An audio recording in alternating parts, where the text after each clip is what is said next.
Trump calls removal of Confederate monuments so foolish. Bridgewater, New Jersey, CNN. President Donald Trump on Thursday denounced the removal of monuments to Confederate figures as sad and so foolish days after white supremacists and neo-Nazis took to Charlottesville, Virginia, to violently protest the planned removal of a statue of the Confederate General Robert E. Lee. Sad to see the history and culture of our great country being ripped apart with the removal of our beautiful statues and monuments, Trump said in a series of tweets. You can't change history, but you can learn from it. Trump's tweets came as he continued to face criticism for comments he made on Tuesday in which he blamed both sides of the Charlottesville protests, the white supremacists and those protesting against them, for the violence that took hold of that small Virginia city. While Trump condemned the neo-Nazi and white supremacists who protested, he insisted there were very fine people among those protesting the removal of Lee's statue in Charlottesville. Echoing his comments on Tuesday, Trump tweeted Thursday that the removal of Confederate statues could lead to the removal of monuments to the US Founding Fathers.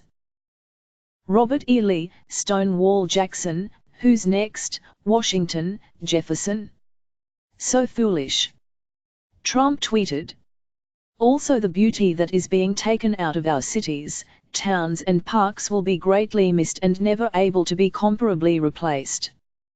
Trump's decision to side with those opposed to removing Confederate monuments even days after white supremacists and neo-Nazis protested the same cause signaled that he was increasingly confident that he had reacted appropriately in a way that would bolster his standing with his core supporters. The president has faced sagging approval ratings for months, but has maintained fervent support among his political base.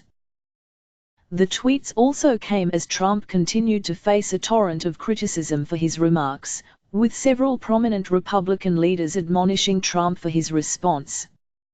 Trump fired back against some of those criticizing him Thursday morning, lashing out against the news media and Senator Lindsey Graham, the Republican from South Carolina, who slammed Trump for expressing a moral equivalency between the white supremacists and those who took to the streets to counter their racist.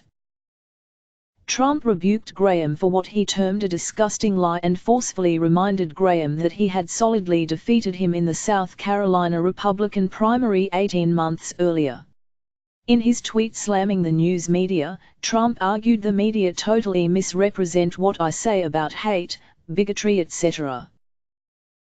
Trump's rejection of the removal of Confederate monuments also came just a few hours after a CBS News poll showed that while a majority of Americans disapproved of Trump's response to the violence in Charlottesville, 2/3 of Republicans approved of his response.